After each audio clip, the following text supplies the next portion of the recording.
এবার চীনকে টেক্কা দিচ্ছে ভারত। স্মার্টফোনের বাজার কেড়ে নিয়েছে ভারত। স্মার্টফোনের বাজারে চলছে ভারত চীন হাতাহাতি।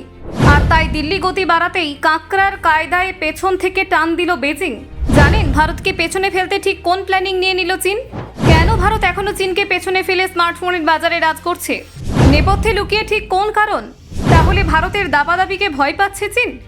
দেখুন, স্মার্টফোন উৎপাদনের ক্ষেত্রে বিশ্বে এক নতুন বিপ্লব ঘটাচ্ছে ভারত। মেড ইন ইন্ডিয়া মুঠোফোন আজ ইউরোপ এবং আমেরিকার বাজারে তীব্র চাহিদার মুখে পড়েছে। 2025-26 আর্থিক বছরের মধ্যে এই খাতে রফতানিকে $3200 কোটি পৌঁছে দেওয়ার লক্ষ্যমাত্রা নিয়েছে নয়াদিল্লি। এই দ্রুত অগ্রগতির ফলে চীনের বাজারে স্পষ্ট চাপ পড়েছে, যা থেকে উদ্ভব হয়েছে নতুন এক ভূরাজনৈতিক প্রতিযোগিতা।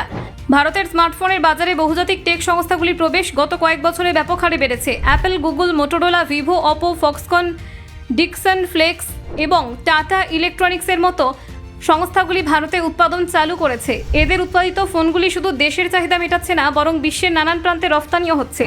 এই বৃদ্ধি অনেকটাই চীনকে অস্বস্তিতে ফেলেছে, কারণ এতদিন পর্যন্ত মুঠোফোনের উৎপাদন ক্ষেত্রে প্রধান শক্তি ছিল ড্রাগনভূমি। ভারত যখন তাদের বিকল্প হিসেবে উঠে আসছে, তখন চীন নানান পরোক্ষ উপায়ে ভারতকে পিছিয়ে দেওয়ার চেষ্টা চালাচ্ছে বলে অভিযোগ উঠেছে। ভারতীয় স্মার্টফোন শিল্প অনেকাংশেই চীনা প্রযুক্তি ও কাঁচামালের ওপর নির্ভরশীল। Printed circuit board, semiconductor machine, surface Mount technology এবং রোবোটিক যন্ত্রপাতি আমদানি করা হয় চীন থেকে। এই সব উপকরণ ছাড়া দ্রুত উৎপাদন সম্ভব নয়।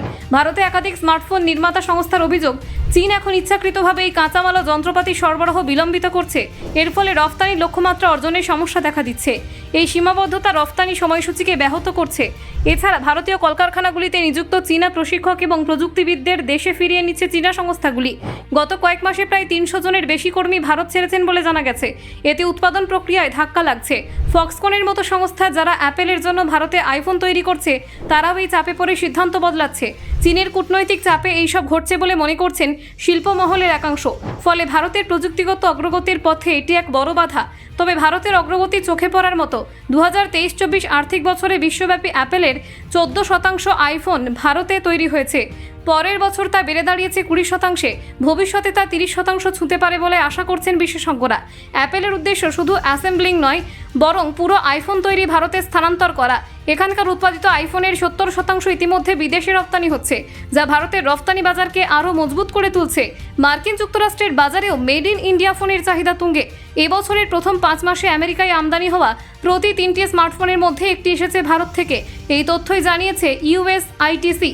2024 সালে আমেরিকা ভারত থেকে $700 কোটি স্মার্টফোন আমদানি করেছিল। 2025 সালে মাঝামাঝি এসে সেই সংখ্যা বেড়ে দাঁড়িয়েছে $935 কোটি। অর্থাৎ মাত্র এক বছরে 182% বৃদ্ধির নজির গড়েছে Bharat. Bureau report, Bangla digital TV.